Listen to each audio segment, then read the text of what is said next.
questo giorno Chai Elul sono nati due grandi luminari, uno il Baal Shem Tov e due l'Alter Rebbe d'Admor HaZaken. Il Baal Shem Tov è nato circa 300 anni fa,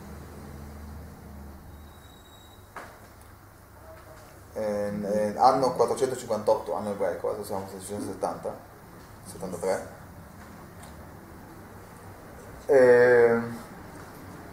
L'Alter Rebbe, suo nipote spirituale, è nato nell'anno Kehat, che sarebbe dire 505, anno ebraico,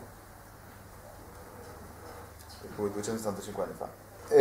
Queste due persone, se si può dire persone, perché certamente, anche se erano carne e ossa, erano più angeli, che più a livello divino che a livello umano, però chiaramente persone,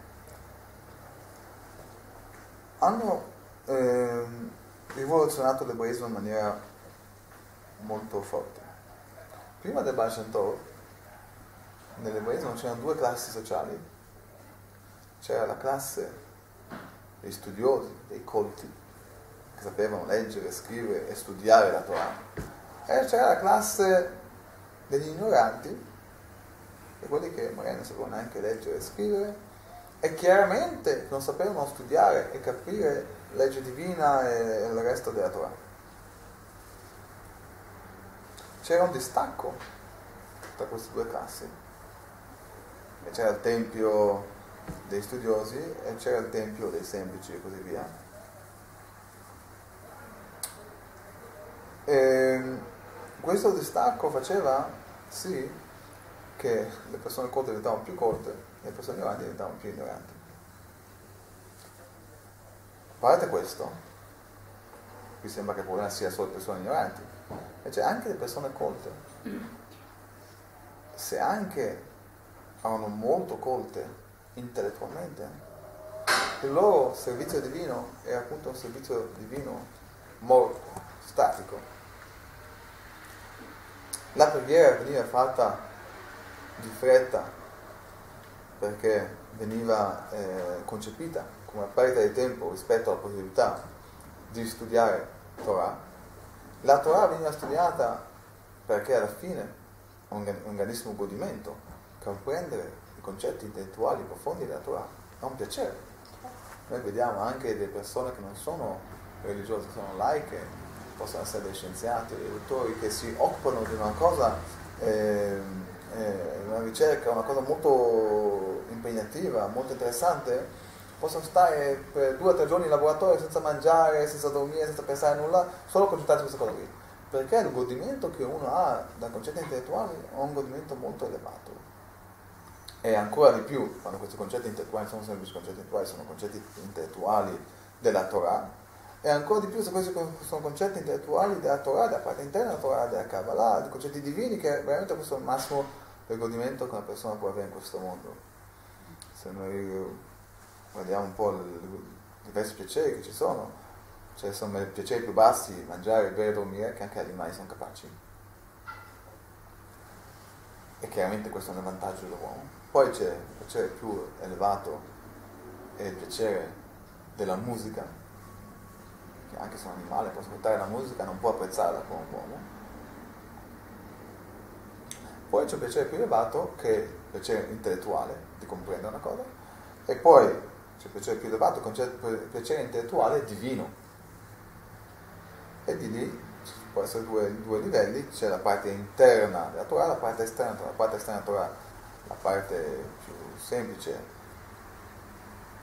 è anche un piacere divino, però non come la parte interna in cui proprio si parla dell'essenza di Dio, e uno comprendendo certe cose fino a quanto la nostra mente può comprendere, perché chiaramente Dio è limitato, noi siamo limitati,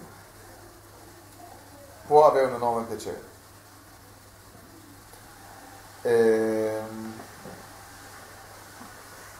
Allora dunque la classe dei studiosi alla fine sì, la Torah viene studiata, viene osservata, ma è una cosa secca e morta, con tanto ego. E in sintesi cosa succede? Che tutto il popolo ebraico, tutte e due le classi, stavano svenendo, una materialmente, l'altra spiritualmente, un po' tutte e due. Arrivato al Baal Shem Tov, è cominciato che il Baal Shem Tov si chiama Rabbi Israel, Baal Shem Tov Israel, che è Israele, che noi sappiamo che una persona è svenuta, si chiama il suo nome. Cosa significa chiamare il suo nome? Perché chiamando il suo nome richiami l'essenza dell'anima e così la persona riviene. Dunque il popolo ebraico che era venuto in quel periodo è arrivato uno tzaddik, uno giusto, il Baal Shem Tov, Rabbi Israel Baal Shem Tov, che lui ha chiamato il nome degli ebrei. E il Baal Shem Tov all'inizio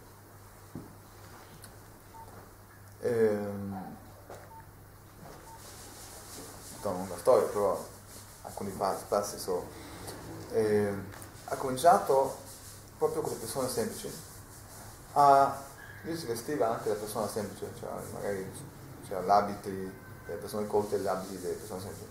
Lui si vestiva come persone semplici, così, con la pelliccia, andava nei mercati dove loro lavoravano e cominciava a raccontare loro delle storie della Torah, di come le persone semplici hanno fatto delle buone azioni e portato un enorme piacere a Dio. E così facendo il Baal Shem Tov spiegava alle persone: guarda che anche se tu sei una persona semplice e magari sei disprezzato dai colti, sappi che il tuo servizio divino, per quanto possa essere semplice e incompleto, ha enorme valore per Dio e Dio ama questo molto. Questo era in generale quello che diceva, sappi che ogni piccola mitzvah che tu fai, tu sei come figlio unico di Dio, Dio ama questo moltissimo e valorizzava le loro azioni, perché loro si sentivano chiaramente tempo perso, tanto sono ignorante, perché sforzarsi.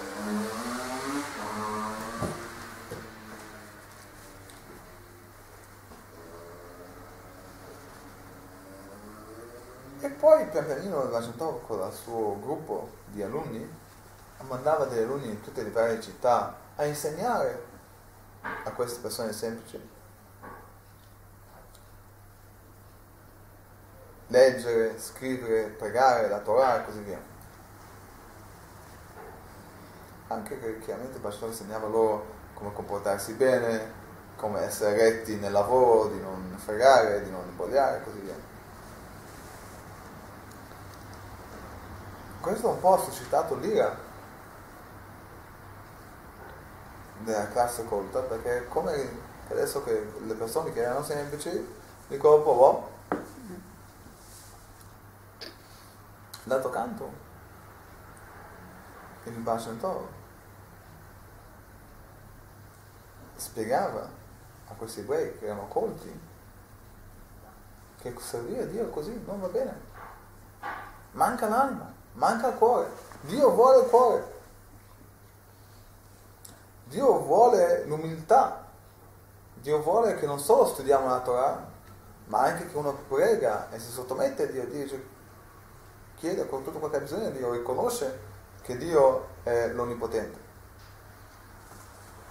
E chiaramente che un tuo fratello possa essere ignorante non è da disprezzare o allontanare, ma al contrario di avvicinare questo figlio unico di Dio, e il tuo compito è di condividere le tue conoscenze con lui.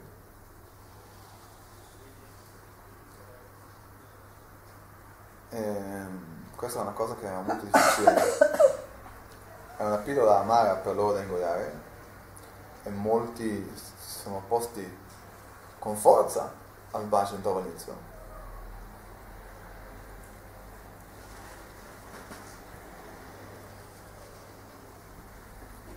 Ma ormai oggi è comunemente accettato che il Baal Shem Tov e la sua strada sono la strada giusta, anche da quelli che sono discendenti dei grandi opponenti.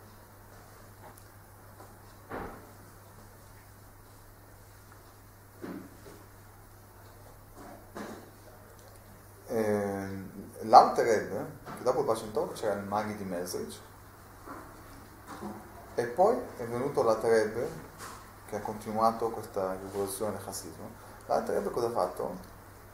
Ha sintetizzato e messo per iscritto tutti gli insegnamenti di Baal Shem Tov in una maniera esplicativa, perché il Baal Shem Tov parlava delle frasi molto corte, molto potenti, però non erano concetti spiegati a lungo, erano concetti che infocavano il cuore delle persone, ma difficilmente, non sempre erano comprensibili razionalmente dalle persone, specialmente dalle persone semplici, perché gli alunni che erano vicino al Baal Shem Tov erano tutti persone di grande calibro. Invece l'Alter Rebbe cosa ha fatto? Ha preso gli insegnamenti del Baal Shem Tov, li ha messi per iscritto in maniera ordinata e in maniera razionale, che ognuno possa studiare, comprendere, leggere e digerire questi insegnamenti e farli diventare integrali in parte della sua vita in maniera veramente profonda.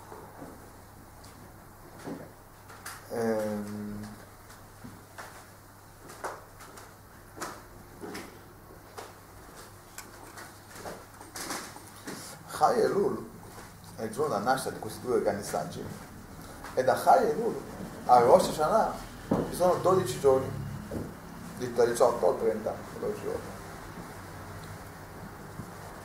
Questi 12 giorni, ogni giorno vale come un mese.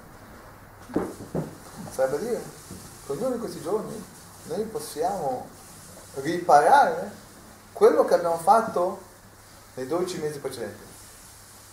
Per cui l'usanza sono 12 mesi nell'anno ebraico, da Tishrei fino a Elul, sono 12 giorni da 18 di Elul fino a Rosh Hashanah. Ognuno di questi giorni vale come mese, per cui il 18 di Elul uno medita sul mese di Tishrei passato, cosa ha fatto, cosa non ha fatto, cosa doveva migliorare e così via, e può fare Teshuvah in un giorno per tutto il mese passato, e così ognuno dei 12 giorni per i 12 mesi. E Chai Elul è anche tutta la vitalità del mese di Elul, che il mese di Elul c'è scritto che il mese di Elul il re è nel campo. Cosa significa che il re è nel campo? Tutto l'anno resta nel suo palazzo. Per accedere al re ci vuole un buon motivo, ci vuole un appuntamento, ci sono degli attacchi, chiedi appuntamento, te lo danno 6 mesi dopo. Il giorno che hai ricevuto l'appuntamento vai al Palazzo Reale, ti vesti, ti lavi, vai al Palazzo Reale. Quando arrivi lì ci sono i guardiani che ti chiedono chi sei, da dove vieni, cosa vuoi, perché, qui, là. E dopo tutto l'interrogatorio dicono: ma forse possiamo aiutarti noi, forse non c'è bisogno di disturbare il re. E va bene, passa il gruppo di guardiani, entra dentro il palazzo, entra nel cortile, poi c'è un atrio, ogni atrio c'è un altro gruppo di guardiani, e di nuovo tanti controlli, finché alla fine quelli che veramente riescono a entrare dal re sono pochi, speciali. Però se uno ha bisogno di soldi o di problemi così, possono occuparsi di questo tutti i piccoli ministri o grandi ministri. Ma l'unico che veramente si merita di entrare dal re è quello che dice: io non voglio niente, io voglio solo vedere il re. Lui si merita di entrare dentro. Però, nonostante ciò, per arrivare a questo livello e per ricevere l'appuntamento ci vuole molto lavoro, che non ognuno riesce.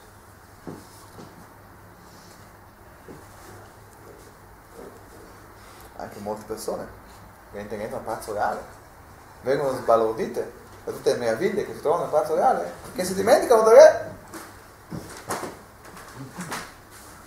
Anche se avevano l'idea giusta all'inizio, non è facile tenere duro fino alla fine. Ma nel mese di Elul cosa succede? Il re esce dal suo palazzo, va nei campi dove c'è gente semplice che sta lavorando la terra, e riceve e accetta ognuno di loro con un sorriso e di un buon umore, e accetta tutte le loro richieste. E dunque Il mese di Elul è un mese in cui Dio si avvicina a noi in maniera che noi possiamo avvicinarci a Lui facilmente, e dunque è un momento molto propizio, e questo è anche uno dei motivi in cui si suona il shofar, per farci ricordare del re che suona il shofar, uno dei significati, quando si incorona il re si suona il shofar.